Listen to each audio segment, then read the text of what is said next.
On this week's episode of the Business and Marketing Scoop, I am talking with Sian Horn, all about personal brand, networking, and so much more.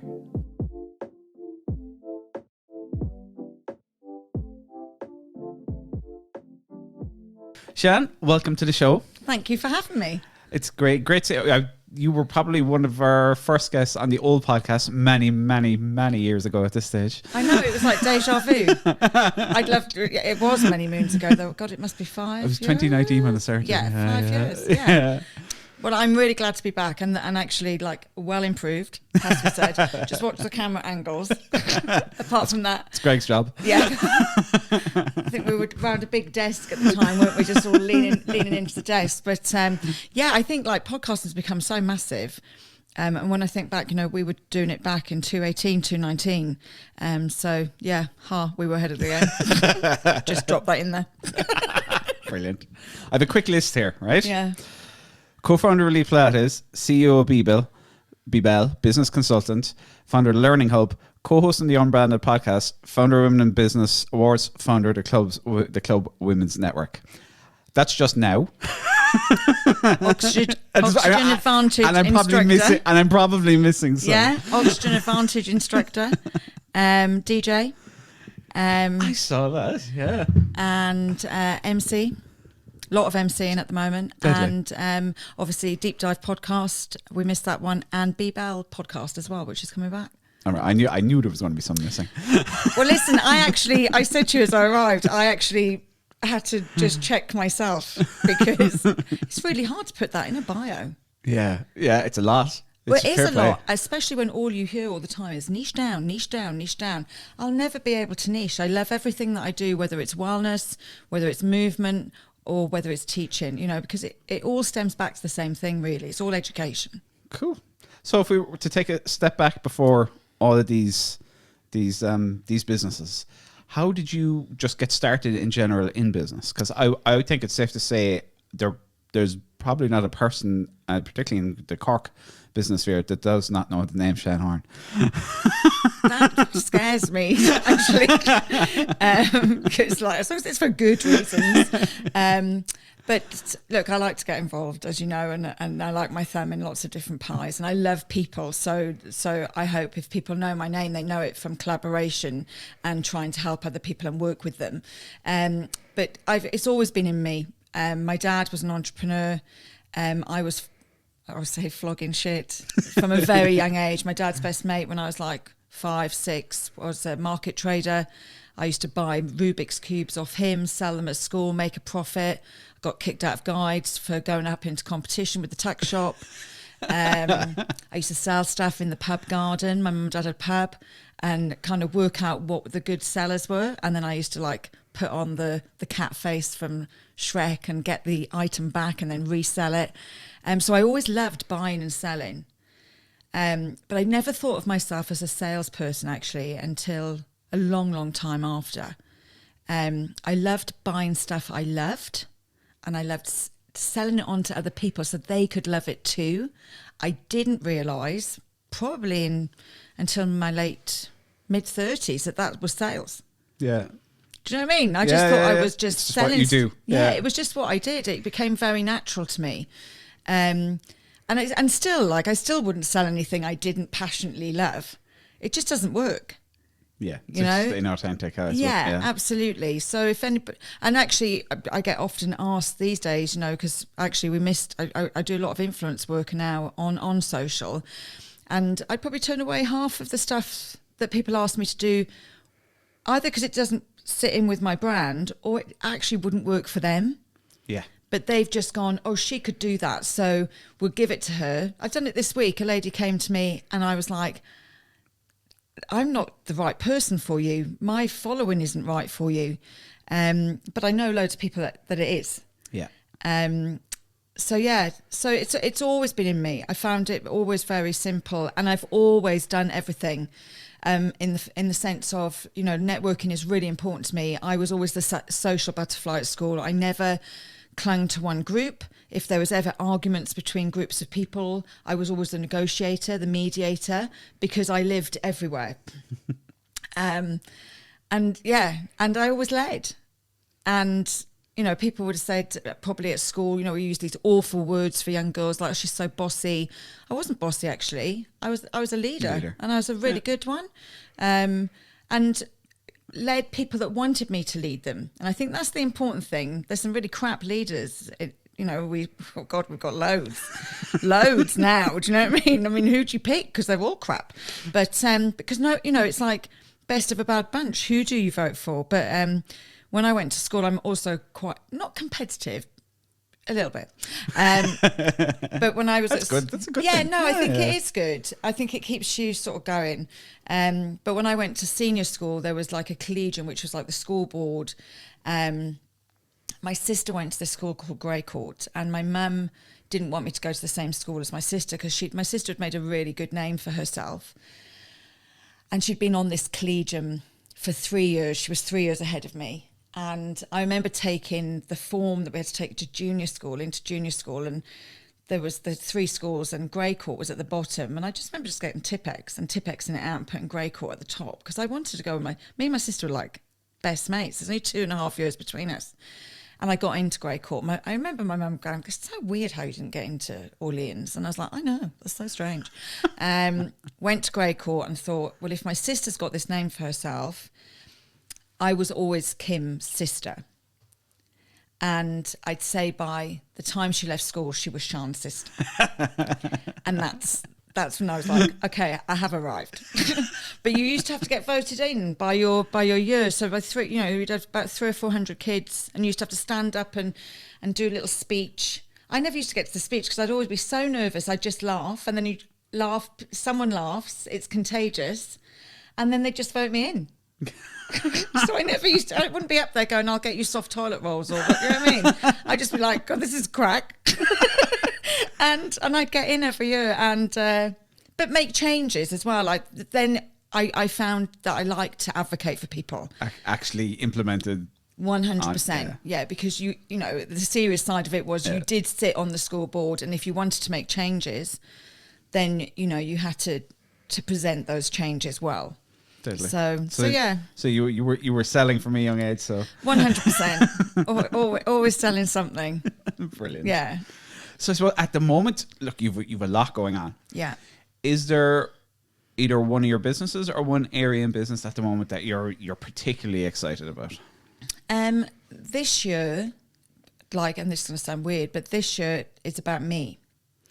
So the last 3 years in 2020, when obviously all the shit hit the fan, and we had to close Elite Pilates, I was like, what am I going to do with myself? And I'd always mentored people on the side. It was my side hustle sort of thing.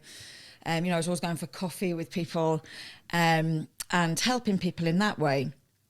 So I really had to change my whole, everything that I did, really. I mean, you do my websites. And I was like, quickly, we've got to flip this website. I'm putting up a learning hub. I'm putting up, that will become my main income now. And through doing that, obviously, I launched the club, which was for female founders. And it was actually a group of women that asked me to do that. They were like, we need a space. And although I'm a part of so many networks, I just wanted a space where everybody would get me. And you're self-employed. It's difficult. It's hard. You have a team. You're responsible for other people's livelihoods. And your friends that are employed will never they'll never feel like you feel. They will empathize, but they can't feel it because they've never done it. And you've got to be in it to get it. So I created this space called the club. And initially it was just on my website, Sian Horn, my little club. I thought there'd be like 10 of them, we'd meet for coffee once a month. But over the last 3 years, it's grown substantially. And last year, at the beginning of last year, I knew we had to separate it. So it sits by itself now. This year, it's a non-for-profit social enterprise. And it's a massive passion of mine. I believe in it. There's 180 women in there nationwide. Unreal. And actually some in the UK as well now, which is lovely. And we're just doing a collaboration with some girls from Portugal. So, yeah, there's loads going on this year there. But I've given it so much of my time, and it's not an income for me. Do you know what I mean? It's good for the soul. Yeah. I'm never leaving it. I'll always be the founder. I'm sitting on the board this year. However, I need to earn an income. And so this year is not about growth. It's not about anything for me personally. It's just about me. And it's doing all the stuff that I really want to do, all the stuff that I haven't been able to do over the last 3 years because I've been so busy with the club. And so I'm back podcasting. You know, there's 3 podcasts on the go from March. I'm emceeing. I'm back speaking to people in rooms. Give me that mic. Do you know what I mean? Entertaining people. And my wellness classes and events that I do. So yeah, it's just about going back, I suppose. Brilliant. To where I was in 2019. Unreal. I suppose, yeah, COVID was, it changed an awful lot of things, and particularly you, at the time, you did a fitness business, and obviously that had to be shut down. Again, you moved quite quickly in terms of, okay, this is the problem I'm facing. Okay, what are we going to do? And you came up with the club that basically came out of COVID, I suppose. 100%. Yeah. So it's a very good, I suppose, a good story of resilience in terms of coming up with those ideas that probably may not have happened unless there was something like that to push you along. And that's grown a huge amount of legs now. I know that obviously it started in Cork, but it's all over the country now, basically, isn't it? Oh, absolutely. So last year, I was travelling nearly every week last year. We have a real stronghold in Dublin, Kildare, Cork, Ennis, and Kerry. Those would be our strongest 5 sort of destinations at the moment. So we do in-persons in those places. But we'll always be online. And the reason we'll always be online is because we do all work for ourselves. So the flexibility of it is really good. Yeah. And it is a learning and support system. It's not a network where you go to refer someone. In fact, we have 2 rules in the club. And the first one is collaboration over competition. Because one thing I found when we first started was people would ring me and say, is there another hairdresser in there? And I'd be like, what if there is? So, yeah. If there is, you should be working together. Yeah. Actually. So that's it. That's out. So I never answer that question for anybody anymore. And the second one, which I've never seen anywhere else, and when we do our events, actually, and I'll tell you a really good story, actually. So when we do our events, my second rule is participation over pitching. You know, when you go to a networking session and there's always that one person that has sent you a few emails or rang you a few times, they really want to work with you. You don't know why they want to work with you because they're not explaining themselves, and you see them across the room and your eyes meet and you're like, shit. And they come at you with their business card and you're just like, I just want to hide. And I hate that. And I hate that whole premise. And I think that's why people think networking is so scary. Networking shouldn't be that. Network should be all about giving. So participation over pitching is what we preach. So at an event, you only to talk about someone's business. That was not English. Someone's business. What on earth am I saying? Someone's other business. You are only to talk about somebody else's business. So what we do is we get people together and we get them to listen to each other. Because listening isn't easy for everybody. And then we ask everybody to tell us about the person that they were talking to and their business.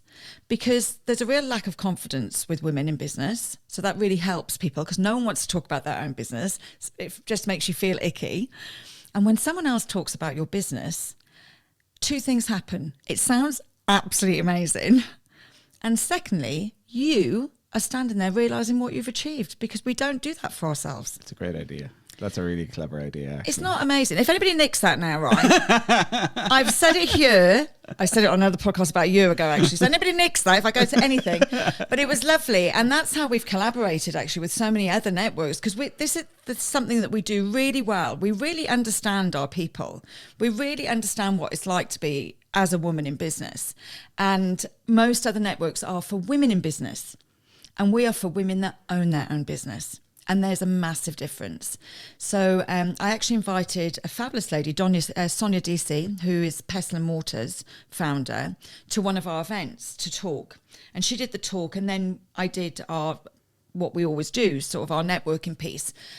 And she was like, I actually can't get over this.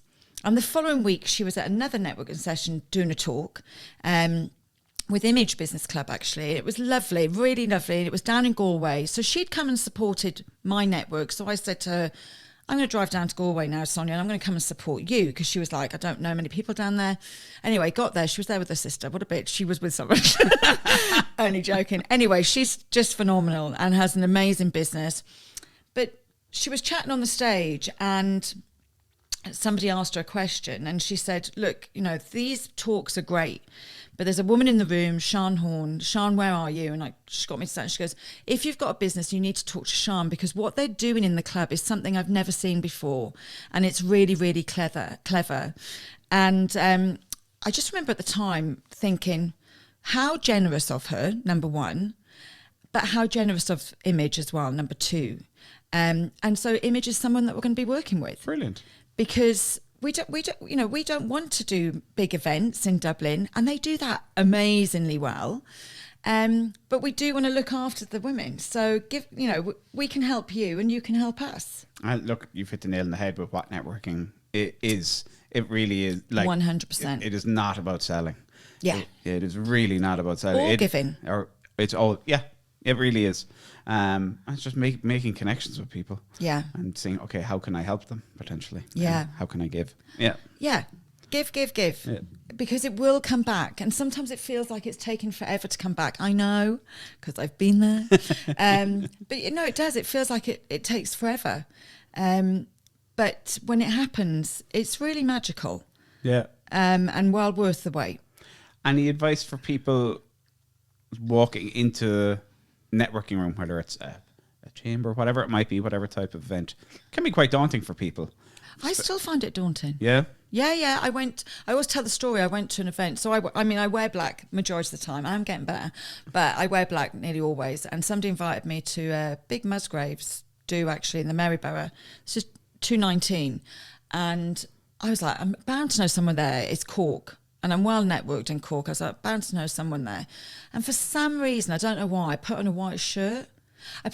Because this thing about looking professional, I suppose, which is just bullshit. But anyway, I put a white shirt on. So it was a really stupid move, because I didn't feel comfortable when I arrived. And then I remember looking at the walls and thinking the walls are white. So if I stand next to a wall, I will kind of just disappear. Blend in. But that's never going to happen. Do you know what I mean? But luckily, there was someone there that found me, and found me very quickly, because I was like against the wall. I think my tip would be, it's so weird, right, actually. So I was at a different networking event last week, at a co-working thing, and it wasn't being run by me, but I was at it, and a lady was late, and so when she arrived, she just went in and she sat in the corner. So I walked over and I went, oh, Jesus, you were late. And she went, oh my God, I'm so sorry. And I said, no, I'm not organising the thing. It's just, we didn't get to meet you. Who are you? I don't know if I hadn't walked over to her, if anybody else would have. I really don't. So don't wait and think someone else will walk over, they'll be fine. Just go over, because I don't know it's not natural for any of us to walk into a room of strangers and feel comfortable. It really isn't. I can't. Yeah, so that's why I still feel like that every time. It probably is for some people, maybe, but I think for the vast majority, it's probably not. Do you know what? Even the ones that look like it's all right, because I look like I'm fine. Yeah. Like I'm giving it all that. But inside I'm going, please like me, because we just want to be liked, don't we? Yeah. Do you know what I mean? So inside we're like, oh my God, I said the wrong thing. What are they going to think of me? Am I going to be okay? So all I ever do is go over and say, like, hi, I'm Sian. What do you do? And straight away as people start talking, I'm like, okay, do you have any blocks? Like, is there anything that you're like, I wish this could happen? And sometimes they say, yeah, actually this. And I go, do you know what? That's not my area, but I know 3 people that could help you. Yeah. Give. Yeah. You're making the connections then straight away. So simple. People will never forget how you make them feel. This is my Angelou quote, I think, isn't it? I think what is it? People will forget what you say, but they'll never forget how you make them feel. And I 100% agree. I'm a hugger as well, so I'm a touchy person. And I'm just so glad, I struggled during COVID not being able to hug people. So I like the hugs back. Excellent. Even for those people that don't like it, I train them in. Forced hugging. Come on. You want it. There's a lovely girl that works in one of the hotels in town, and she isn't a touchy person at all. And the first time I hugged her, she just like froze like a piece of ice. And I saw her last year at the marketing awards, and she came over and hugged me. And she goes, deadly. "I knew you'd be looking for that." And I was like, "Oh my god!" And it's just like, I've trained you well. So yeah, it's Deadly nice. altogether. So you mentioned this year is you're focusing on you basically, as opposed to some of the other things you've been doing over the last few years. What does that look like? So it looks like I teach twice a week in Elite Pilates. It looks like a bit of travel because with all the networking, and I do find sometimes, and like, look, I always say, cut me open, it will say Cork inside. You know, I really found my space when I moved to Cork, and I love this city. But sometimes you have to leave your city and see what's out there, work-wise, to come back to it. And I just found that because I'm quite well known in the city, there's certain things I want to do. Like, I want to speak more. I want to be on panel. I've got a lot to say. You'd never have noticed. But, you know, I've got a lot to say. And so I like that variety. So like last week I was talking at a wellness event. I did 2 wellness events up in Kildare Village. And then then it was a business networking session on Thursday. Then yesterday I presented and emceed a marketing event in Cork City. Do you know what I mean? So it's like, I'm never going to be niche, but to try and explain that to people, you know, when they're like, "Oh, we're looking for someone to do a talk, Sian, but we need somebody that can talk about like their personal resilience." And I'm like, "Oh yeah, I'm in." And they're like, "Oh, what's this? Do you not know this about me?" Do you know what I mean? And they're like, "Okay, we're looking for someone to do skincare and movement." And I'm like, "Fine, no problem. Do you know a breathwork teacher?" "Yes, I'm an Oxygen Advantage instructor." "When did you do that?" "I did that last October." "Okay, and then we're going to do this with women. Let me DJ. Come on, we'll have a great crack." And that will always be me. But what I'm saying to you is, it doesn't matter if I'm talking about wellness 1 minute, training people how to network the next minute, or teaching people how to do their marketing strategy. It's all about women, and it's all about giving them the confidence to do that. So it looks really busy. However, I am looking after myself because it is about me. And if I preach something, I have to practice it. So I'm back to traveling to a different European city once a month. Oh, unreal. Yeah, so we did that. Myself and my husband got married in New Year's Eve 2018. So 2019, because we at the time we just taught Pilates together, we didn't think we could holiday together. So we took exactly that. We did a weekend every month, and it works brilliantly. And I am a better person for it. I'm better for my business for it. And much nicer to my clients for it. So back to it. So 1 month. No, it doesn't always have to be out of the country. Like, so for instance, we're a bit tight with staff in June, so we'll do an Irish visit. Yeah. But it's taking that time out and having something to look forward to constantly makes a massive difference. It helps as well. I think especially when you're doing so much, it can, maybe you've experienced it, but you can burn out like. Oh yeah, absolutely. I was there last year without a doubt. Yeah. And having that, you know, every weekend I know I'm doing this, or I know I'm going to be going away. I think it does help with that. It's like a little, it's not a goal to work towards as such, but it's something that nice to have, that, you know, okay, I'm in the trenches now. I still love what I'm doing, but I'm in the trenches, but I know, okay, I've got this breakaway coming up. Yeah, you have to. I think it's really important to catch yourself and recognise. I mean, towards the end of I didn't know if the club would still be here towards the end of last year.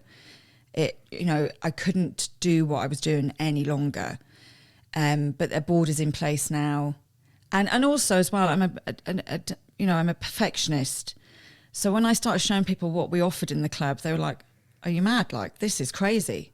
Like, you do so ridiculous amounts of stuff for this money, and that network is just doing this." And I'm like, "I know, but as a business owner and a small business owner, I wanted all that stuff myself. Yeah. So I have to give it to others. But I got myself in a position where I couldn't not be the strong person. And that's really hard. You just can't keep that up. Yeah. And then you just look invincible, and then people stop understanding that you've got to have boundaries, and that you might be having a shit day too, So yeah, the end of last year, I was like, how am I going to move forward to this? And the one thing with me is I've never got a problem with saying, that's it, I've had enough. Pull the plug. Pull the plug, move on. What am I doing next? I'm going to become a ballet dancer. No problem. I really don't. And that's the one time I never worry about what people think. I couldn't give a shit. That's a great way to be. If something doesn't make me bring me joy, it's got to go. Yeah. Because we're not here for a long time. 100%. And I'm on the wrong side. I'm on the wrong side of the fence. Me too. Yeah. So yeah, no joy. You're dead right. Yeah. Obviously, not everything you do every day is going to be the most joyful thing in the world, but you want to make sure whatever you're working towards and whatever you're building is going to make you happy. Like. Do you know what though, Mark? I can't think of anything I've done since January that I didn't like. Like I even every single can't. day. Well, that's unreal. That's unbelievable. No, I actually honestly can't. Because when I think of what I do, so like, for instance, I'm either like on a power hour. So this is actually something I changed my life. So I'm obviously a qualified life and business coach. And when I started coaching, especially business, I found out very quickly I wasn't enjoying having long-term clients. It kind of just didn't sit well with me. The other thing was I wasn't coaching. They were coming to me for answers. So I was like, in a session, I'd be like, okay, well, if I give you the answer, I'm not being a coach. You know, a coach is to draw the best out of you. So I changed, obviously, my wording. So I work really as a coach mentor. And if most of the time people come to me for answers, so I'm a mentor for them. And if I need to change and go, look, I know this is in you, so I'm going to change my hat here and I'm going to coach this next piece of the session.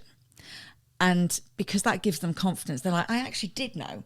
She's clarified, I know, and I've clarified to myself, I know. So that mix. But what I was finding with long-term clients was, we'd set goals and we'd go, what actions are you going to do this week? And then you'd meet the following week, and because they'd pay for every week. And we'd meet up and they'd be like, oh, I didn't have time to do that, Sian. And I'm like, okay, so you're going to do it this week? And they'd be like, and so in my head, I'm like, they don't have the time. And I'm taking money off them, by the way. So I now feel a bit icky in my tummy, doesn't sit well with me. So eventually I just said, look, what I think we should do is you ring me when you need me. Because if you can't get that done in 7 days, which for your business you need to, by the way, but you need 14 days, then let's not meet next week. Because there's no point in you paying me X amount for a cup of tea. Yeah. Yes, I know you'll get a boost out of it, but we're here to practically make a change.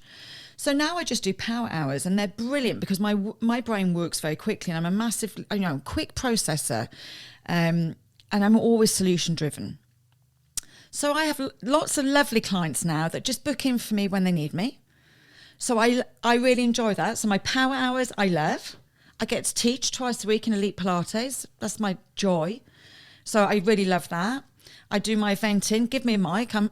Did you notice? I'm quite happy in front of a mic. Do you know what I mean? Happy with that. So yeah, I haven't actually, I love numbers. So give me the paperwork. I do the paperwork for the 3 businesses. I get such a buzz out at the end of the month. I don't know if that's weird, but I love it.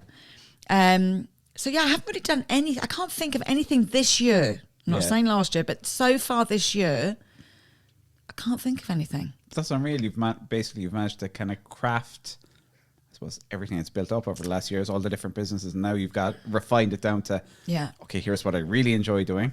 I'm just going to spend my time doing that. 100%. Now that's taken a long time. Yeah. Do you know what I mean? I don't want anybody listening to this going, oh, that sounds easy. I'll just do that. However, you can ring me and I'll mentor you into the situation, but you can be like this. But yeah, no, I actually can't think of anything. One thing I always send my clients, the first thing we do is something called Dharma Karma, which is a yogi term. Dharma is living in your best life, and karma is the crap you have to do to live there. But quite often I'll meet people, especially when they're starting out in business, and they're telling me this amazing business that they're going to do. And when I get them to do this work, I'm always like, that you have no passion for this business. You're just doing it because you've seen somebody else do it and you think they're making money. But can I tell you that's probably smoke and mirrors? In my head, I'm like, probably work with them, so I know they're not.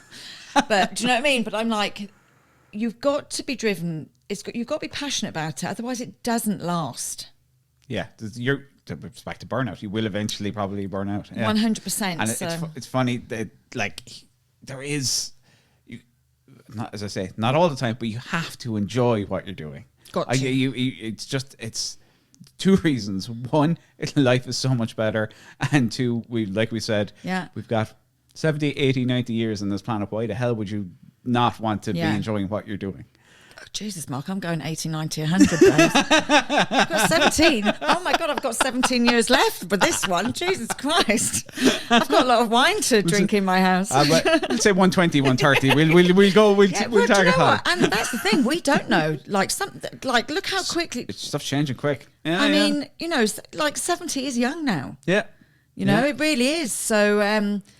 So yeah, God knows what will happen in the last 10 years. We might all be here for much longer than we think. We'll be in our robot bodies running around the place. Absolutely. Actually, I was in Amsterdam airport at the weekend, and a woman walked through holding the hand of her little robot. I couldn't help myself. I went, oh my God, she's got a robot. Lee was like, oh my God, stating the obvious. But she had an actual robot that looked like a person. That is mad. You didn't go up and say hello? I was dying to, absolutely dying to. I was just dragged away. I was like, I'd love to ask her where she got that from. But yeah, really interesting. Yeah, it is. And look, with AI, with everything that is changing so quickly, who knows where we'll be in another 20 years.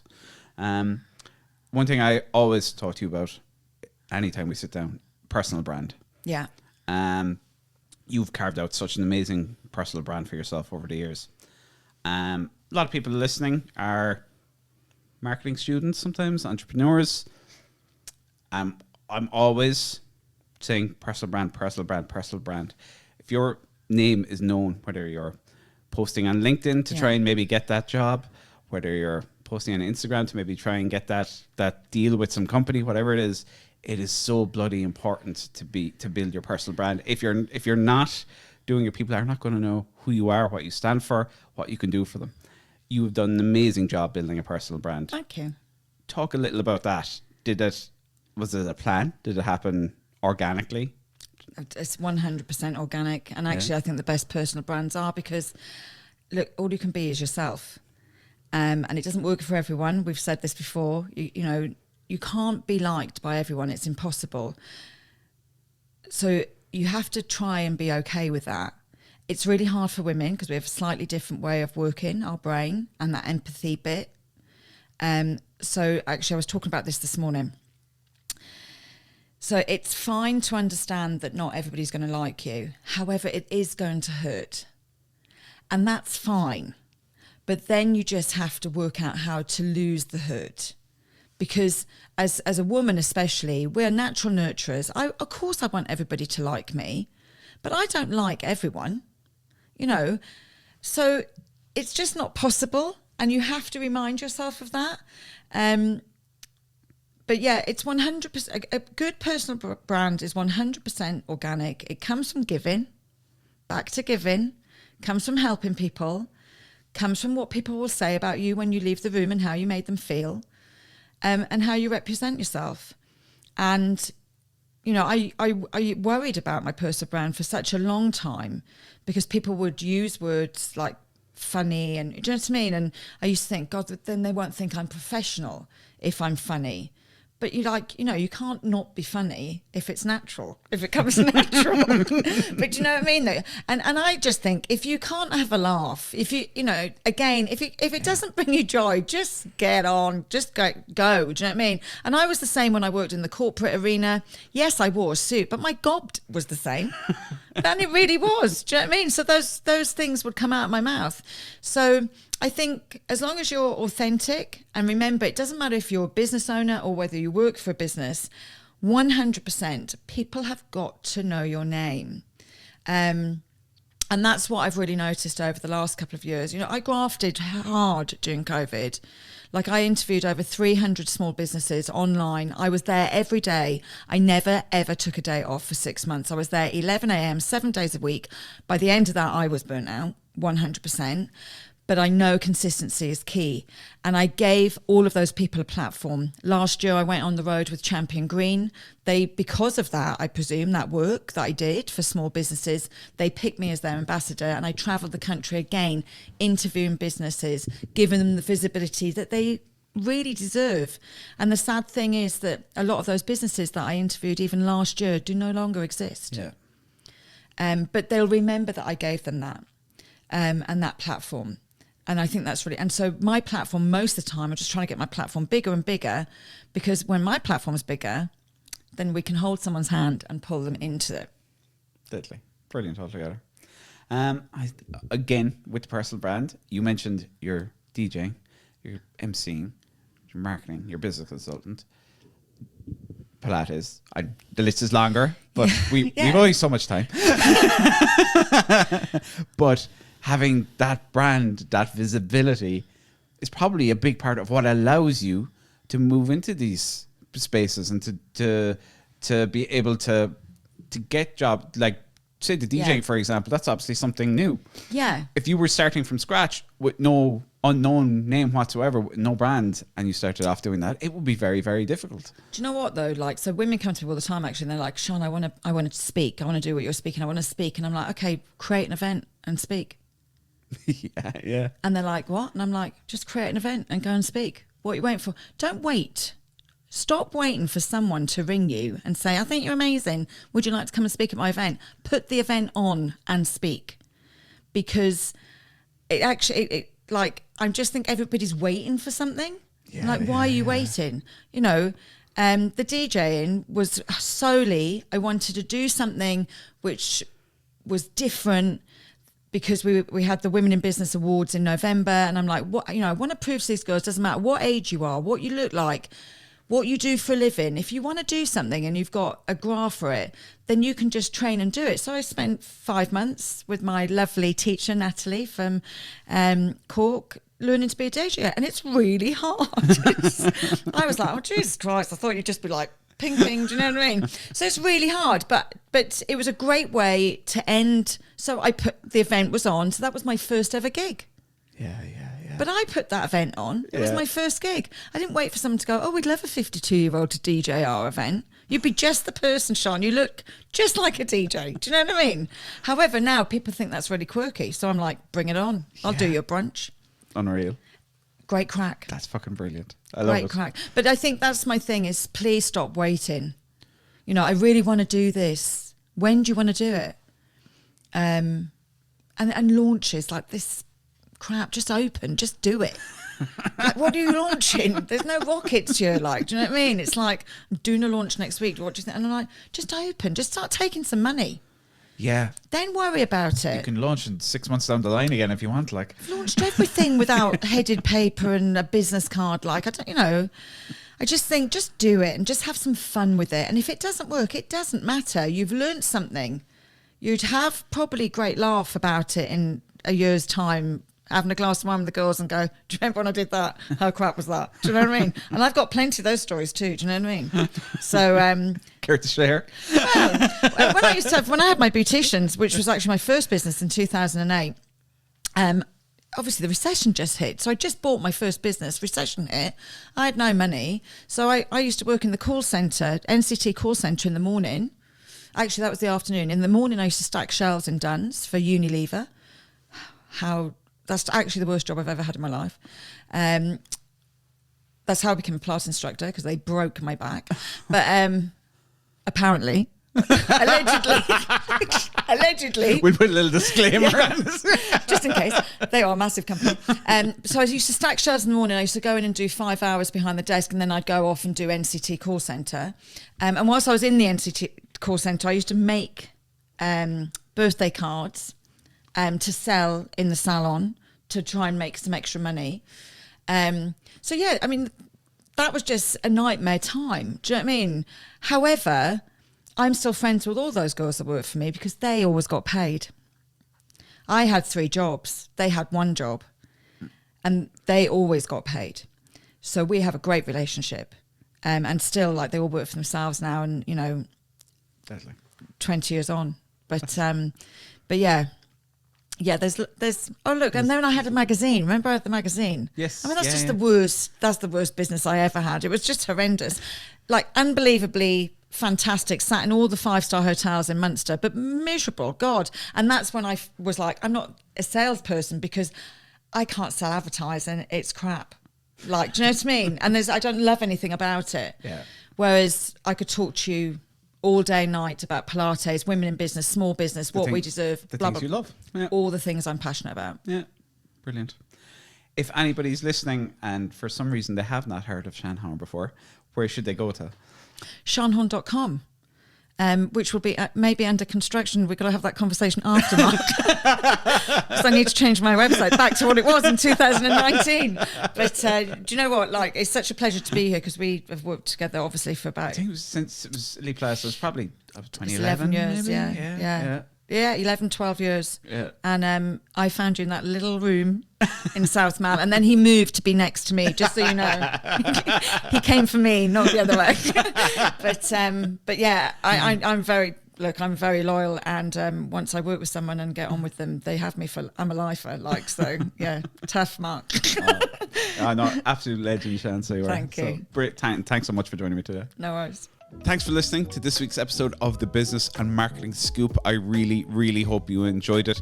If you did, please make sure to click that subscribe button in Spotify, in Apple Podcasts, in wherever you listen to your podcasts. Each week we have great people on talking about business, talking about marketing, giving amazing value and amazing insight. So please make sure you are